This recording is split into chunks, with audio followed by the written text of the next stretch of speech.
This episode of Journey Through Time is brought to you by family history website Find My Past. Today's episode draws on one of the most revealing records in British history, the 1921 census, accessed through Find My Past's archive, the perfect starting point to explore your family tree. Find My Past doesn't just record names. It captures people's lives. It captures their homes, their work, the fabric of their daily life in the ways that we've been talking about. You can see entire households frozen in time, a name, an occupation, even how many rooms there were in their house. And David, you and I have both used Find My Past for years in our own work. It's where family history is understood. It's where we find the records that reveal the decisions, the struggles, the lives that we're looking into. Yeah, if you've ever wondered what shaped those who came before you, how they lived, what they did, what they went through, who they stood beside. You can start uncovering those stories today in collections from censuses, military rolls, and parish registers. It's just waiting to be discovered. Visit findmypast.co.uk/journeythroughtime to take a free trial and get 30% off their most popular subscriptions and start understanding your family history. Free trial auto-renews after 7 days unless canceled. Terms and conditions apply.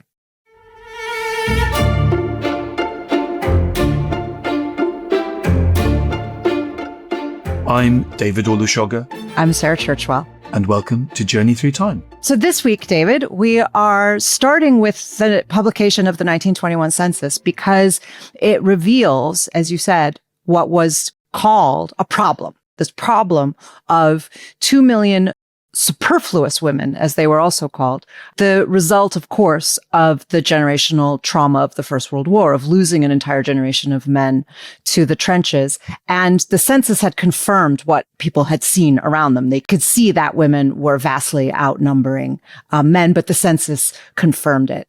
And it sparked a huge debate. It was seen as something of a crisis. There are all of these women. They're not going to be able to marry and have traditional roles. So what are they going to do? What is the state going to do with them? And there were some traditional answers, right? So some of the conventional ones you might expect: domestic service, teaching, helping raise other people's children. But it was seen as enough of a crisis that there were some surprising answers too. There was one proposal to ship them off to the colonies and help populate the empire. There was another proposal, which kind of amazed me from reading the papers about this, was perhaps polygamy was the answer. And you can imagine who, were the ones proposing that particular solution. I'm not sure it was the women, but it was seen as this problem, right? And one of the people who was going to address that problem in what I would consider more constructive ways than polygamy is actually the subject of our episode today. A remarkable woman from Liverpool named Eleanor Rathbone. Eleanor Rathbone, I think, has been really unjustly forgotten, but she was incredibly transformative. She changed life for everyday people in Britain, and she was a really, really important campaigner for women's rights. So, we know Mrs. Pankhurst. We know the heroines of the suffragist movement, but Eleanor Rathbone belongs in that story, and she often really isn't there. So today we're going to put Eleanor Rathbone front and center and talk about why we really ought to be talking more about Eleanor Rathbone. I think you're right that she's somebody who'd been forgotten, because I thought I hadn't heard of her. But she and her family come from Liverpool. And when I started thinking about that name, Rathbone, I used to live in Liverpool. I went to Liverpool University, and that name's very familiar. And of course, the reason is because the Rathbones were a big Liverpool family, and I had heard of her. In fact, the house that the family owned, Greenbank House, is now part of the university. It was part of the university when I was there. It was part of a hall of residence that people I knew lived in. And there's actually a blue plaque on the building to Eleanor and her father. So she's somebody who I kind of thought I didn't know. And I think when names are familiar, but you can't actually remember the story, that is because I think, as you're saying, this is someone who's been under-recognized and under-celebrated. Yeah, I think that's it. As you say, it's not that she left no mark. She left all kinds of marks, but popular memory hasn't absorbed her into the stories that we tell and how we understand, some of actually the most important systems in our society in the UK right now. Eleanor Rathbone was directly responsible for. And one of the things that's really interesting about her is that she did this without ever holding ministerial office, without ever joining a political party. And that actually might be one of the reasons why she hasn't been remembered, because no political party. Yeah. Don't you think? She isn't part of the kind of heroic narrative of any of the political parties. She was an independent MP, which we'll get to later. And I think that is one of many reasons why she has fallen through the historical cracks. Yeah. But another, of course, is that she was campaigning for women, and she was campaigning for women as mothers and as caregivers. She made the case that raising children was not just a private duty, as it might have been understood in Victorian times, but that it was national work. And so she was fighting for single mothers, for widows, war widows in particular, decades before the welfare state. And she helped shape the welfare state as it eventually developed. But again, her name has fallen away from that, but she was incredibly influential in how it was formed. And in particular, if you have ever received child benefit in the UK, you are a direct inheritor of Eleanor Rathbone's legacy. That was her major project. That was her major triumph. And we're going to tell the story of that today as well. And that is most people, because most people have either received child benefit as a parent or they are a beneficiary as a child. So child benefit is one of the things that allowed my mother to raise her children as a single parent. Without it, I don't think we would have managed. Child benefit is integral to allowing me and my siblings to stay in school, go to university, be educated. So I'm absolutely a beneficiary of Eleanor Rathbone's campaigning. Exactly. So there's this direct legacy. And that's really what we kind of want to celebrate today, isn't it? We're going to bang the drum for Eleanor Rathbone being recovered in our stories. Reading your notes, the first thing that struck me is the thing I always try to remember about people who were in politics in the middle of the 19th century is that they were Victorians. She's born in 1872. Yeah. And she was raised in really Victorian circumstances. So her family was very wealthy. She grew up in this beautiful house, which now you tell me is a residence hall at the university, which I did not know. And it was a wealthy mercantile family dynasty. They were really steeped in a sense of public duty. That's what she was raised with, this sense of a moral calling, of deep personal integrity and steeped in philanthropic giving back. And that was the ethos that she was raised in. They are quite a famous Liverpool family, as well as their grand home being part of the university. At the end of the street I lived in for one of the years I was in Liverpool was Rathbone Road. There's a monument to one of her ancestors. So the name Rathbone is kind of stamped onto the map of Liverpool. What marks them out, and I think this does link to this tradition of philanthropy that she was part of, is that they are a Liverpool mercantile family who aren't involved in the slave trade.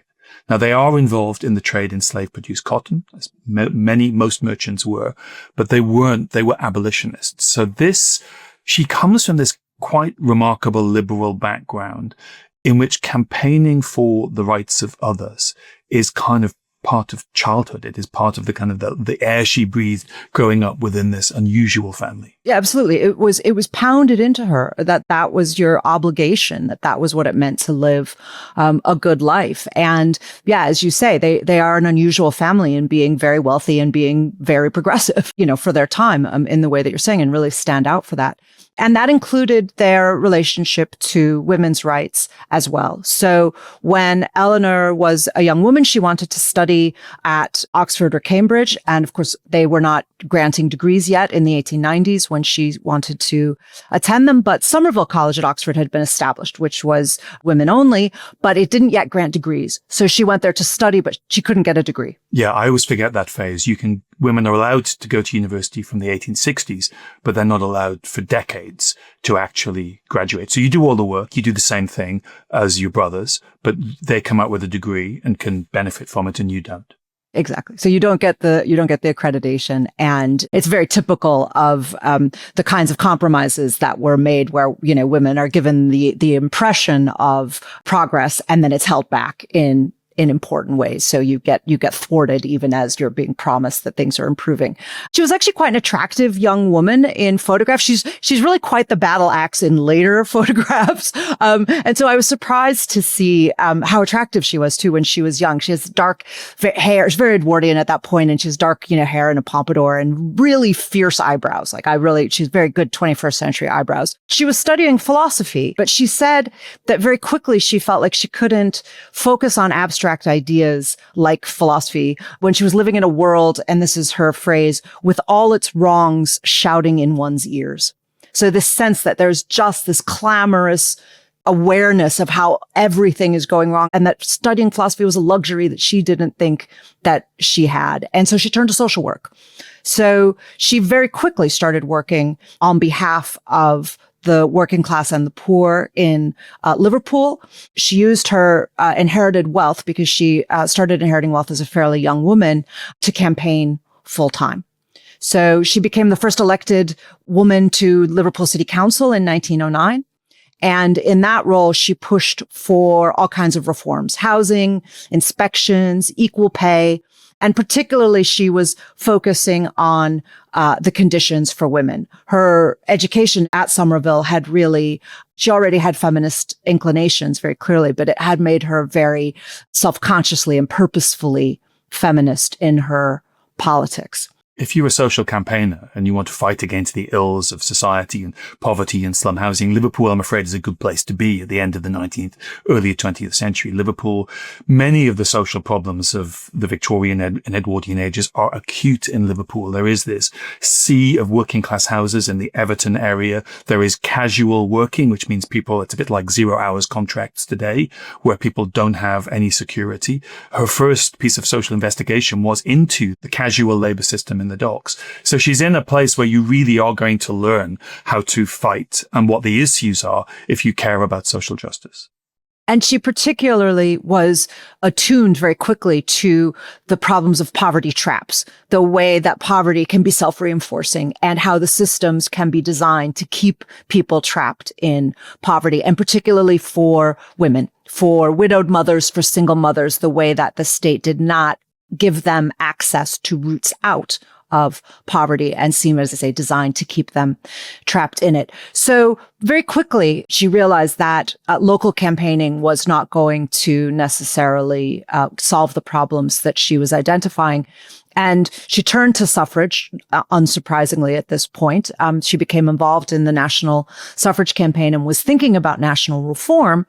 And then, 1914, everything changes. War explodes across Europe. And suddenly that really thrust Rathbone onto the national stage. And that was because in Liverpool, she started working to administer local welfare for soldiers' families, for the wives that she'd been working on behalf of for the last, 5-10 years. But something had changed during the First World War, which is that for the first time, in response to the Universal Draft, the government had announced that all families of servicemen would be entitled to maintenance payments. And in the past, that had only been available to a small number of the wives of professional soldiers. But now, in the face of the Universal Draft, the government says we need to make maintenance payments to everyone. They say that they're actually going to make them to the wives for the first time. But there's no infrastructure for it. There's no administrative arm that can actually get these payments to women. And so they turned to organizations like Rathbone's in Liverpool, local organizations who had the networks, who had the ability to identify people, to distribute. And so Rathbone starts working on behalf of the government to get these payments to the wives in Liverpool. And it's worth saying this is an enormous undertaking. The British Army before the First World War was at most, including the reserves, about 250,000. It was tiny compared to the French Army and the German Army. And so the great challenge for Britain in the First World War is to create a mass standing army. It's not had that since the wars against Napoleon. By the end of the war, the British Army is 4.5 million strong. The population is only 45, 46 million. So this volunteer force has become a conscripted force. Millions, literally millions of men are now in the armed forces. And this requirement to channel money to their families, to their wives, is a massive challenge for a state in a time of war. And so they really rely on women like Eleanor Rathbone and her counterparts across the country who have these well-connected networks. And in Rathbone's case, she started mobilizing all of the associations that she had been working with, and they start to get these payments out. Now, what's important about these payments, this might sound like a really technical detail that we're kind of dwelling on, but it's really, really important because it's the first time that such payments, allowances, were made directly to wives. And Eleanor Rathbone saw firsthand, as she started doing this throughout the war years, how transformative it was for women to be given control over money for the first time. These are women who had not been able to budget for food, for rent, for clothing without asking before. And so she saw how empowering it was that suddenly they've got agency, they've got dignity, and crucially, that they are perfectly capable of budgeting when given the money to do so. And so that lesson becomes the fundamental lesson of Eleanor Rathbone's political career. This had been a concern for Liberals for decades. One of the great campaigns in British history, the temperance movement, one of the arguments they always used was the great problem of alcoholism was that the male breadwinner could spend the money because of his addiction, and the wife and the child starved. In some cases, literally, didn't have enough food because the money was all spent down the pub. So this principle of giving money directly to wives is something that people had always understood could have this transformative effect, but it had never been done. This is a kind of question rather than a statement. I mean, that to me feels like a moment when you create a precedent, because it not just puts the money in the hands of women. It says that what women are doing is worth financial recompense. This is exactly it, right? And this is her great insight, if you like. I mean, it is her kind of eureka moment, is that caregiving is vital national work. It is a public project. And that became her principle. And really a quite radical idea, certainly at the time, that motherhood is public service. And from that point, from 1917, she started arguing for what she called a national endowment of motherhood, so that the state would continue to pay mothers even in peacetime on this principle that motherhood is public service and it was the state's obligation to support them in caring for children. So this is a bit like 1945, where the makeshift welfare system that had emerged during the war, people go, we don't want this to end when peace comes. That this stuff works. And so this is a First World War equivalent of the welfare state emerging in Britain after the Second World War, is that you find answers in the imperative of war. You find solutions to social problems. And Eleanor had identified one. Yeah. And she's really rising to the moment, as you say, right? So there's a crisis, and then you see there's a radical solution to this crisis. And of course, as we were saying a minute ago, and as we'll see as the story unfolds, she herself was instrumental in the development of the welfare state as it emerged after the Second World War too. So she is such a transformative figure across both world wars. So she sees all of this during the war. And then, we began with 1921 with this sense of the UK in crisis after the war, because Britain was trying to move on. But as everybody knows, the devastation was, almost total, right? I mean, you've got bereavement, shattered families, huge poverty, and then unrest as a result of all of this, right? Those years immediately after November 1918 are some of the most tumultuous years in British history. I mean, 1919 is one of those years when Britain kind of comes close to something approaching a revolution. There is incredible social unrest. And, to take us back to the beginning, what the census does in 1921 is it puts on paper what everyone can see already. This is a society that has been torn apart by the effects of the war, by bereavement, by injury, by families being atomized. Everyone knows it before 1921, but you can read it. This is why that newspaper report we read from at the beginning is one of thousands of newspaper reports going, now we have the evidence. This is what's happened to us. What are we going to do about it? And evidence is a really important part of the story, right? Because that is part of how Rathbone was so transformative, was that she could see all of this, but she wasn't content with just moralizing. She went out and started to gather the evidence to make her case for policy change. And those numbers become really important, as you're saying. So there were an estimated 200,000 war widows who had been left bereaved, many of whom were raising young children alone. And they were on these incredibly meager military pensions, right? I mean, barely able to survive. And in addition to widows, there were more than 15,000 women who were estimated to be supporting disabled veterans, blinded, shell-shocked, deafened. So they are caregivers in more ways than one. And if you were a civilian widow at this time, you got nothing at all from the state unless you submitted to poor law relief, which was really quite humiliating. most of the time. There was a public stigma about receiving relief, but there was a lot of moral policing involved.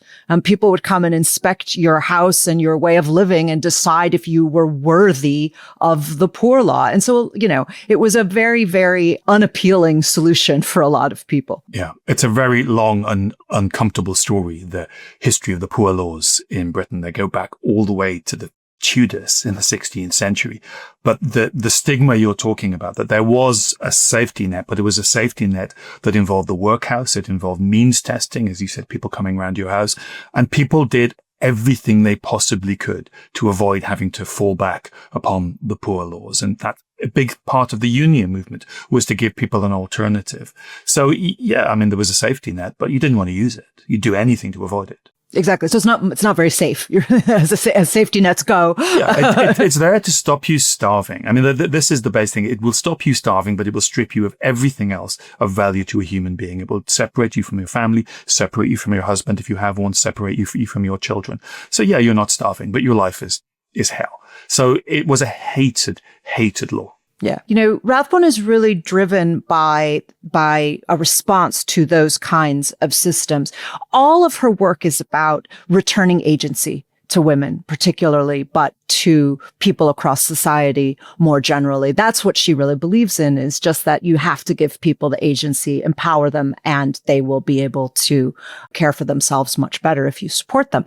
So she, as part of this project, she then becomes president of what was called the NUSEC, which is the successor to the suffrage movement, but it was the non-militant arm. And she turned it into a campaigning machine. She wasn't just campaigning for the vote. She was campaigning on behalf of women's rights in all kinds of ways. And one of her top priorities was war widows, widows with dependent children, trying to improve their pension situation. Again, the pensions were also, exactly as with the poor laws, they came with strings attached. So if you were seen as immoral, or if you were, living with a man, or you were judged in some way to be unworthy of your pension, they could strip that from you as well. And so she used her union to push for pensions for war widows, widows with dependent children. And Labour actually backed it in 1920, but the government blocked it. So the Labour Party backs it, but the government, which is a Liberal government under David Lloyd George, that blocks her attempt. Yeah, because they said, guess what? That social insurance is for male breadwinners. And that was the old system. So patriarchy pushes back. The principle is that social security, welfare payments are insurance for when you're out of work, but the only people whose work is valued are men. So this is a system that, people had fought for this system, for social insurance, but it was fought for with a mindset that the only work that matters is the work carried out by men. Yeah. And of course, we've just ended the First World War, during which women were working. And so they have demonstrated that they can be breadwinners. And in the case, for example, of women who are war widows or caring for disabled veterans who themselves might not be able to work, they are the breadwinners. But so the problem is that what they've done is they've made breadwinner and male synonymous. They've gendered being the breadwinner. But what Rathbone was pointing out was that there were plenty of households in which the women were the breadwinners, and they needed to be recognized as such. It's notable that the quote we began with went out of its way to say women had done their part during the war. Women had taken on traditionally male work. They'd worked in the factories. They'd produced munitions. But there was this desperate need to reimpose those gender roles at the end of the war. There's even a law passed in 1919 called the Restoration of Pre-War Practices, which is to enable employers to remove the millions of women who've taken up those jobs in industry and replace them with men. And it's partly because the men who'd been on the Western Front who'd risked their lives were being prioritized to an extent, understandably, over everybody else, because they're also trying to get rid of people who'd come from the empire, from other countries to work in factories. That sort of unthinking idea that this way of thinking about society with nuclear families and breadwinners and women's work not being remunerated work, that is so deeply ingrained that the changes that the war have brought about, they're kind of just too radical for politicians, or for many people to countenance rebuilding a society through what's been learnt during the war. Oh, right. And I think that's really the key, isn't it, David? That they've learned it, but they don't want to learn it. I mean, they can see what the conclusion is, but the instinct to return to the status quo and to normalize is so strong that even though you think, okay, well, the crisis is over, so now we can go back to the way things were, rather than the approach that you were talking about a moment ago, where you realize the crisis has opened up possibilities for transforming society?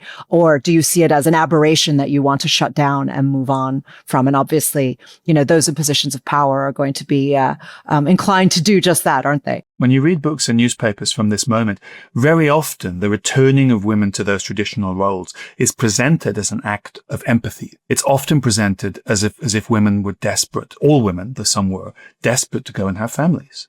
So it was they were being saved from industrial labor and returned to the place where they would feel by their nature happier and more content. So, and I'm sure some of the people who wrote that genuinely believed it. But of course, many of the women who'd experienced these freedoms didn't want to have children. They didn't want to go back to the home. They didn't want to be a domestic servant. They'd enjoyed doing work and at the end of a week, given a pay packet. So it is a really odd moment when in some ways it seems obvious to us that the world has been radically changed by the First World War. But I think we often underestimate how strong those traditional views were and how much they kick back. Exactly how strong the pushback is. And it's definitely there. But what I find really interesting in reading the responses to this debate about the surplus women at the time is how many women were pushing back against that in print at the time, writing into the newspaper saying, how dare you call me superfluous? I am not superfluous. And it's strikingly modern when you read it. You think, they're making fun of it and saying these women are not superfluous just because they're not having children. And so they actually are making their case in ways that I think we would find very recognizable. But yeah, so the forces of conservative society are insisting that they would be happier in the home. Thank you very much. And that's where they belong. But then you've got this problem of these 2 million women who even the conservative forces of society can see that there are no husbands for them, which is why they resort to ideas like polygamy. Because if you're so certain that women have to be married and you don't have enough men, well, then you do the math and you say, okay, well, I guess our best option then is polygamy.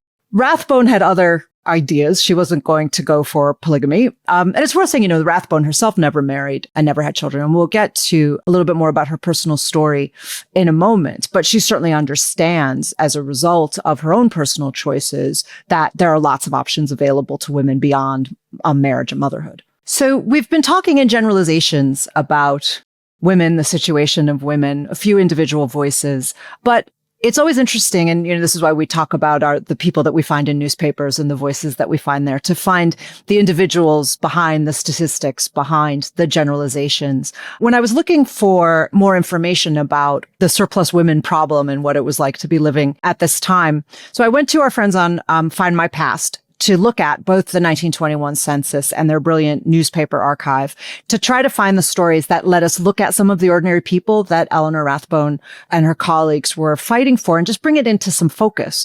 And there was one woman that really caught my attention because she represented one aspect of the so-called surplus women problem, I thought, so clearly. So this was a woman named Louisa Kay, who in the 1921 census is living with 6 daughters, and she's been widowed. Her husband was serving in Gaza and died in 1918. So this is fighting against the Ottoman Empire in Palestine. In Palestine.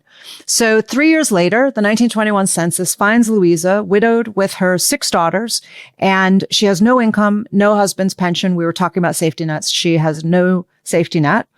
And it's not clear how she and her daughters are going to survive. But there was a group called the Society for the Overseas Settlement of British Women. The name says a lot there, the Society for the Overseas Settlement of British Women. And they had an answer for these surplus women, which was leave the country. One way to solve a surplus is to ship it out. So they were proposing that British women should emigrate for domestic service, that they should go to the colonies and work in domestic households, and that they would be doing their patriotic duty both by rebalancing gender in the UK, and they would be serving in the empire abroad. So migration is basically framed as a national duty. Yeah. This is a moment between the wars where everything seems to kind of make sense, that a problem seems to be a solution. One of the old problems with the empire is that a lot of the people who emigrated were disproportionately men. But suddenly in Britain, you've got this push factor of this demographic imbalance. So this older idea of we need more women to go to the colonies suddenly becomes a solution both to the demographics of the colonies and the demographics of Britain. So it's kind of like a no-brainer in some ways, except for these are real people with lives and families, and this is displacement, and it doesn't always work out well. I mean, they don't give very much thought, right, to what it means to uproot people and drop them into unfamiliar cultures and tell them this will all, as you say, this is all just going to work out fine. As you also rightly say, it does draw on older ideas of white women as civilizing agents in settler colonies. And so they're both there to civilize men, but they're also as white women in empire. And a lot of the language around their duty to emigrate was around preserving British stock, which of course is a highly loaded terminology, basically helping to preserve a white Australia or a white British Canada to prevent racial mixing by supplying white wives. Yeah, these are old imperial ideas that one of the dangers of having men dominating the colonial frontier is mixed marriages and mixed race children. And so white women were always seen as a solution to that. This is a moment when the British are not only encouraging, they're subsidizing emigration to the old dominions, so Australia, Canada, New Zealand. There's an Empire Settlement Act in 1922. And as well as women, they're also encouraging the emigration of orphans, of children as young as 8 or 9 sent to Australia, Rhodesia, Canada, New Zealand, again, because these are places where there is a worry that the white British population is too small and needs to increase. So organizations like Barnardo's and the Fairbridge Society, they are engaged in settling thousands of child migrants alongside widows and so-called surplus women. Yeah. So Louisa Kay is part of this project. And in 1922, she sails to Canada with all 6 of her daughters. They're all listed as domestic. So they are in service. And that detail came from looking at the passenger list, the boat that they shipped out on. But we only found it by working backwards from the 1921 census, which is how we found Louisa Kay. And it's just really interesting that the way that you can use newspapers or census data or a passenger list. And, all of our listeners, I'm sure loads and loads of people are doing this, and people will be familiar with this kind of detective work, but you find these details and then you can just start to trace them through the records. And this is really what historians do, right? It's detective work, right? You start with a detail and then you see how you can follow the trail of breadcrumbs through the records. I mean, it shows why the census is so important, because very often the census is not the end of the story, it's the beginning of the story. It is the first piece of bread in this trail of breadcrumbs that leads you to other stories, to shipping records, to employment records, to service records, to criminal records. So many of the journeys of social history that are part of my work, they begin with the census. So it doesn't surprise me at all that Louisa Kay in the census leads you to a shipping record. What is amazing to me is that this is 7 women, all listed as domestics, heading off, because what that means is that they're going to go and live in other people's homes. This is not a family going to be resettled. This is a family about to be atomized. They're being distributed, right, for the good of empire. So, of course, as we're telling the story of Eleanor Rathbone, I also went to look for her in the census.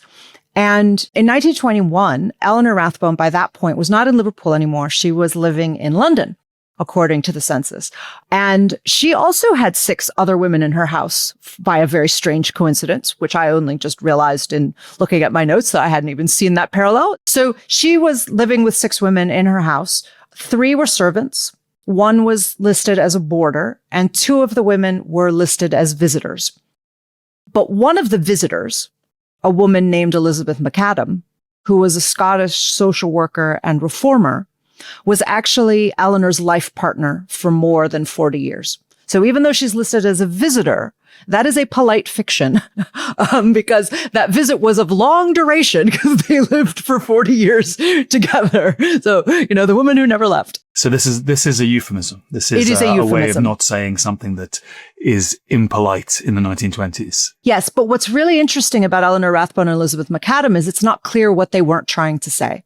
So listeners might assume that what they're trying not to say is that they are gay and living in a lesbian relationship. But that's not clear, actually. Now, by 1921, they'd been sharing a home for over 10 years by this point, and they would live together until Eleanor's death. And they were devoted to each other. That's not in question. They were life partners. I've heard that phrase described, that life partners, which doesn't necessarily mean what we might think it means. The question of whether they were lovers is a complicated one. Now, there's only one modern biography of Eleanor. There was a kind of hagiography written by a friend of hers soon after her death, but there was a modern one done about 20 years ago by Susan Peterson, which is very good, very smart.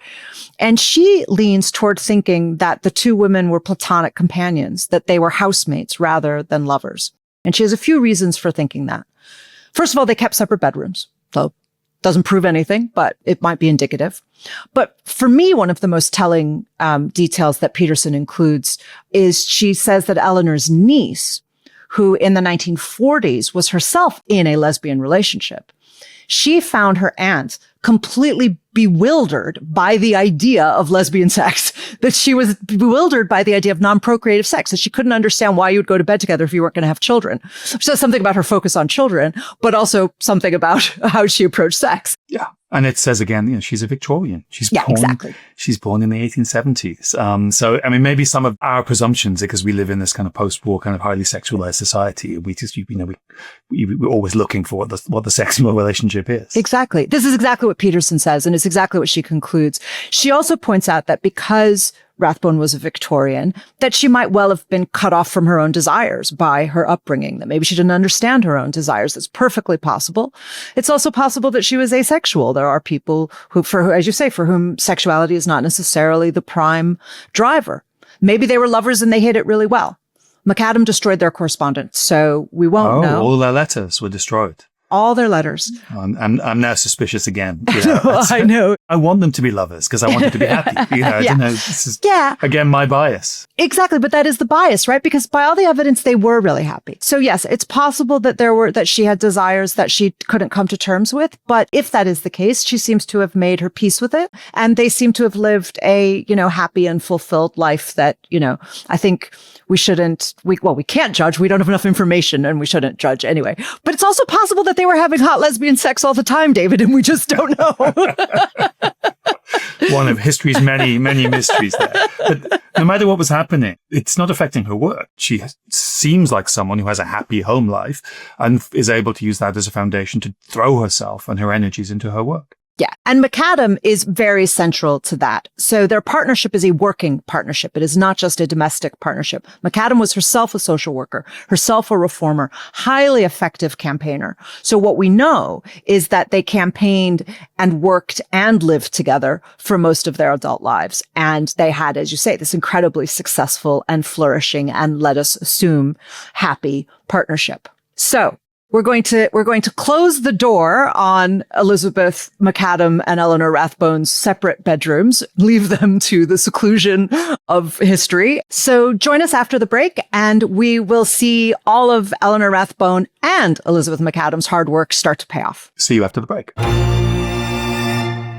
This episode is brought to you by family history website Find My Past. We're halfway through the story and we've already seen how much the census can reveal, a single record unlocking an entire history. It's thanks to Find My Past that we're able to trace these moments, from widowed mothers holding families together to young sons having to start work far too soon. The 1921 census doesn't just list names and dates. It reveals how people adapted, endured, and shaped their families' futures. Now, we've both used Find My Past for years. It's helped us both to gain a richer understanding of history through the decisions of ordinary people. So if you're curious about people in your past, not just who they were, what their names were, but how they lived and what they faced, Find My Past is the place to begin uncovering the lives of those who came before you. These are stories that might change the way you see your own life. Visit findmypast.co.uk/journeythroughtime to take a free trial, get 30% off their most popular subscriptions, and start understanding your family history. Free trial auto-renews after 7 days unless canceled. Terms and conditions apply. Before the break, we left Eleanor Rathbone in the 1921 census, living in London with her life partner, Elizabeth McAdam.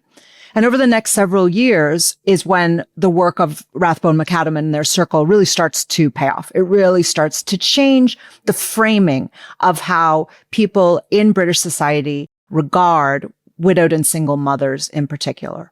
And they were really working to just fight for a transformative change from seeing them as objects of charity or perhaps scorn, contempt, to citizens who deserve equal support for raising the next generation. And of course, that's very much bound up in the fight for suffrage, which is happening at the same time. This is all about empowering women, seeing women as full citizens with equal rights.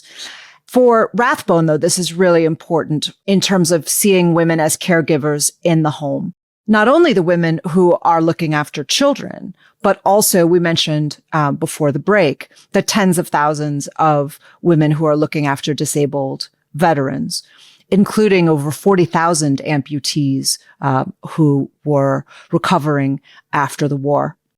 And so again, I was, thinking about finding stories behind the statistics. And so I went back to find my past to think about what the women dealing with disabled veterans, what their lives were like. And we have another story from the 1921 census that I think is very typical and very revealing with a tiny little poignant detail.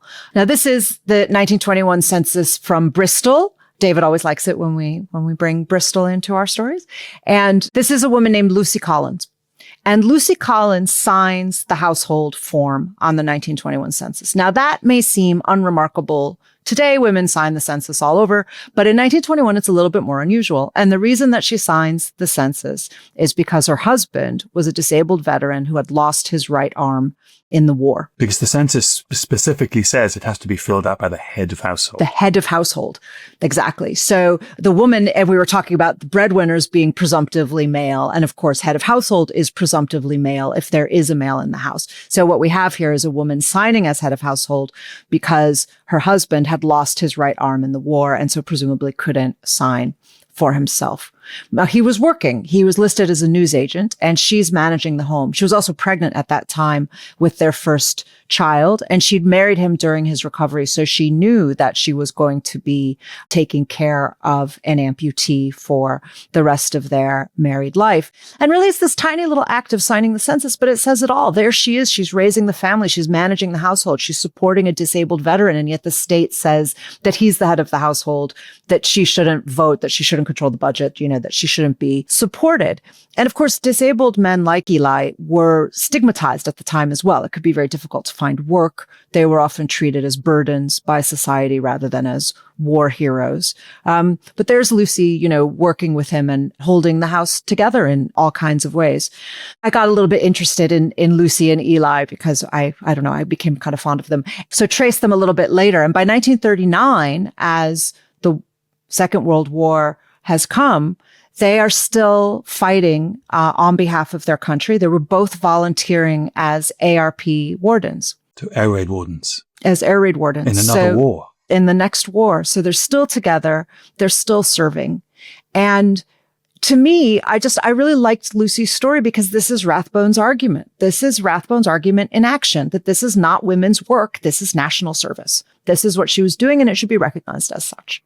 If you think about how much her life has been shaped by war, she will have lived by 1945 through almost 10 years of conflict in her country. Her husband will carry for the rest of his life, and they will carry for all of their marriage the effects on his body of war. And now in 1939, they find themselves with tin helmets on again, facing the Blitz, and Bristol is bombed really, really badly. So to be an ARP warden in Bristol, you're going to see some really bad stuff, and you're going to put yourself in some really serious danger. This couple go through a lot. Yeah. And both of them did it, right? She wasn't staying at home while he went out. They were both serving. So it's in one sense a small story, but to me, it's such a telling one, and it's really moving. And these are the stories of really ordinary people. And we often as historians find ourselves, having to talk in broad strokes. But I think it's so important to go back and find the real people and say, this is what it was actually like. These are the choices that people made. And this is the ordinary heroism of everyday lives. That is what's so exciting about going back into these records, is because there are so many stories like that waiting to be found. Yeah. Lucy and Eli. I know, I'm really fond of them. So good for them. And thank you for your service, Lucy and Eli. But Rathbone is still very much fighting for people exactly like the Collinses.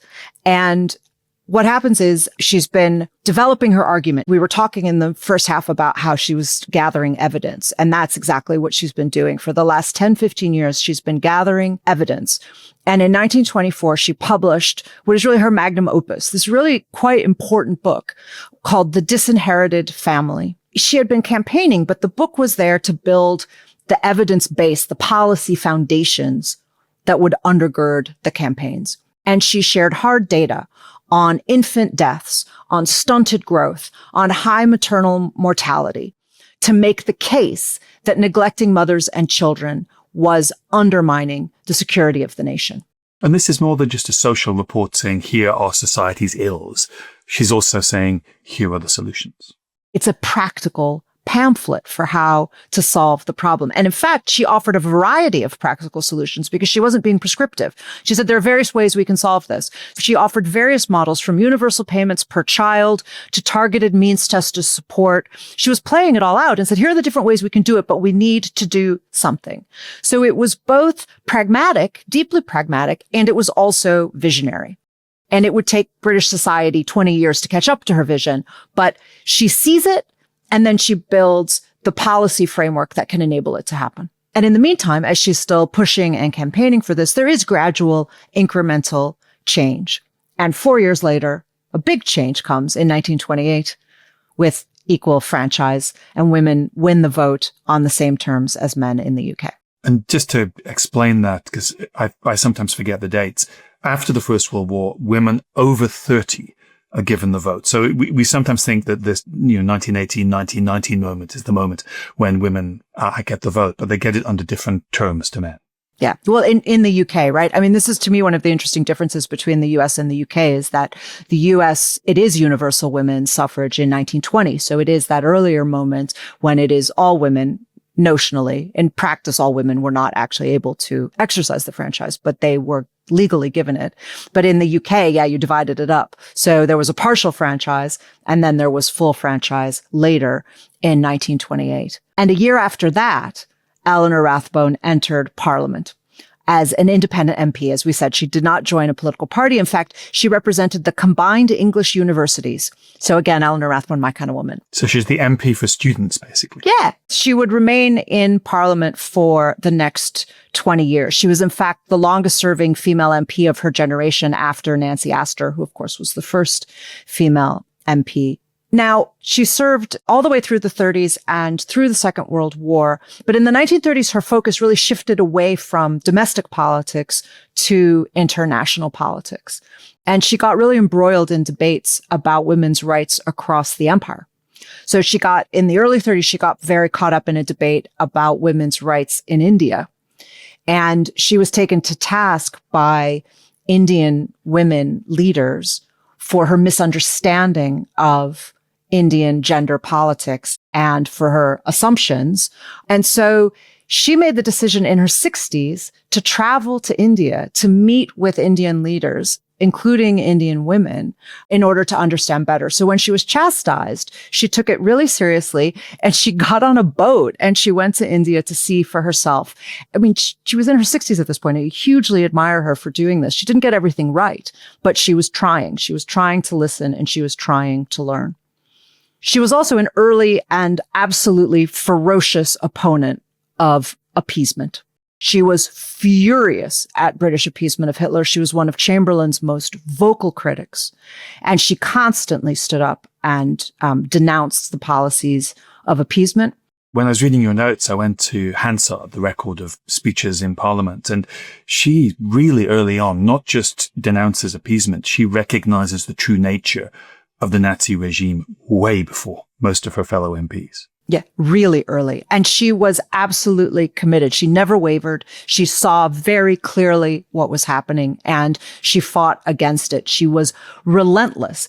She also saw very, very clearly that there was a refugee crisis and She felt very, very strongly that Britain had a moral obligation to welcome refugees from fascism in Europe. And again, she was fighting for this from very early on, much earlier than any of her peers. And she never, ever gave up that campaign. She just kept fighting for any refugees from fascism in Europe to be let into the UK, and said that it was the moral obligation of Britain to do that. She didn't win the argument, but she kept making it. We sometimes forget that, of course, that one of the effects of appeasement, of allowing Hitler to grab bits of other countries, was that it created a refugee crisis. The Munich Agreement, handing over the Sudetenland area of Czechoslovakia, meant that Sudeten Germans who didn't want to live under Nazis left.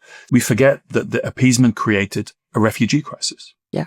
Another refugee group that she fought on behalf of was the Basque minority in Spain during the Spanish Civil War. And there were thousands of orphans that she fought to bring to the UK. So she was not just looking after the people fleeing directly from Hitler. She was looking all over Europe at refugee groups and fighting for them to be brought to the UK. And that was really where her political energies went throughout the 30s. Now, it's also worth pointing out that throughout this period, there's little point in campaigning for domestic social reform anyway. I mean, people have their hands full with other problems. And so utopian social visions for how we can improve Britain were not going to get a lot of hearing at that time. And she recognized that very clearly and turned to the crisis at hand. Yeah, because the trajectory towards war is in many ways clear, and people understand that a war is coming. So they're not thinking about reordering domestic society. They're thinking about rearming. And rightly so. So again, I think she's on the right side of history here. She sees that that's where her energy needs to go. And so it shifts. But as I don't have to tell you, David, during the war in 1942, William Beveridge is going to publish his landmark Beveridge Report, Britain's plan for a post-war welfare state, which is all of our listeners know, I'm sure, was what laid the groundwork for the NHS, for national insurance, and for support for families. And Beveridge folded Rathbone's vision into the Beveridge Report. He described himself as a convert after reading The Disinherited Family. She converted him to seeing her point of view. And yet forgotten. And this is where it's at its most stark. The Beveridge Report was a governmental report that was one of the best-selling books of the 1940s. And the name of William Beveridge and his report is famous in Britain. And yet Eleanor's contribution is being totally forgotten. And yet Beveridge cited her, right? Beveridge wasn't occluding her. He wasn't taking credit for it. He said, this was Eleanor Rathbone's project. This is what we should do. And it wasn't just Beveridge. The economist, John Maynard Keynes, he also was converted by Rathbone's argument. So she was influencing some of the most important post-war thinkers. But she gets occluded from the story that we tell. And her book is out of print. There is no statue. There is a plaque now in Liverpool. It is kind of stark that this incredibly important contribution to this incredibly important moment in British 20th century history, her role has been forgotten. Yeah. There is at least some good news, which is that Rathbone was still alive and still serving in Parliament when the bill that she had been fighting for 25 years to bring to life was finally passed. And that was the Family Allowances Act, which guaranteed payments to mothers for every child, the culmination of her life's work. And it happened. She did it. It took 25 years of absolutely relentless campaigning, and she did it. How do you think she was able to do it? You know, it's a really good question. She was an incredibly effective networker. She was an incredibly effective campaigner. And she was, I keep using this word because I think it's the right one, relentless. And because she was independent, she would just sort of buttonhole anybody in Parliament. There were all of these stories about how, you know, she didn't have to fall into the party line, and she just had this one blinkered vision. This was the thing that she was going to achieve. And so in her biographer tells these stories about, you know, MPs kind of scuttling away when they see her coming because they know they're going to get completely cornered and she's going to harangue them. But she was really persuasive. And because we were talking earlier about the importance of evidence to what she was doing. So she always had the evidence. She was making the case with facts. and showing people, persuading through evidence. I think we live in a moment where there's a lot of assertion and a lot of declaration and a lot of performativity and shouting, but people have been moving away, I think, very much to our detriment from belief in proper evidence. And she was actually just making that case over and over again. Here's the data. Here's what it shows. Here are the conclusions that we draw from this. And then she just never, ever gave up. It is really interesting that she wasn't part of a party, so she didn't have to worry about party discipline. There was no kind of party manager, whips, as we call them in the Westminster system in the UK, who could tell her what to do. But she also doesn't have the support of a party. She is an independent MP. This is a lot of influence and a lot of impact for someone who hasn't got a party behind them. And, I think, you say, how did she do it? Well, one of the other things that comes out from the biography is that although she has this very directive vision, and I'm talking about how relentless she was, but she also clearly had a lot of charm and people were really fond of her. She was a warm person and people liked her. So we've been kind of talking about her in these kind of Victorian moralistic, she's very straight-laced in some ways. But she clearly had a lot of personal appeal as well. And so I think also that, people warmed to her. And so they were kind of won over to her point of view as well. There would have to be some charm and some warmth to be that effective from that position. There has to be more than just kind of relentlessness and being focused. Yeah. And she was really good at mobilizing other groups. So she was good at mobilizing the women's groups that she worked with, and she knew how to get the work done. So yeah, we have a lot of lessons to learn from Eleanor Rathbone. I said I was glad to be able to say that she lived to see the culmination of her life's work because she didn't live beyond it very long. So in January 1946, just a few months after the passage of the Family Allowances Act, Eleanor Rathbone died very suddenly of what was probably a stroke at the age of 73. And this remarkable life came to an abrupt end. But a life that begins in a family, a Victorian, liberal, campaigning family, and that ends in the welfare state of the post-war jet age. It's quite a lifetime. Her legacy is clear and we've been making clear what it is, but it's still worth, I think, pausing and reflecting on not just the fact, as you were saying, David, that millions of families still receive the child benefits allowance that you were talking about, how it affected your family. So many of our listeners will know how it affected their families. But also, as everybody knows, the debate hasn't gone away. Right? We're still arguing over who gets paid, how it gets paid, how many children it should support, what it's for, who deserves it. We're still arguing over whether caregiving counts as real work.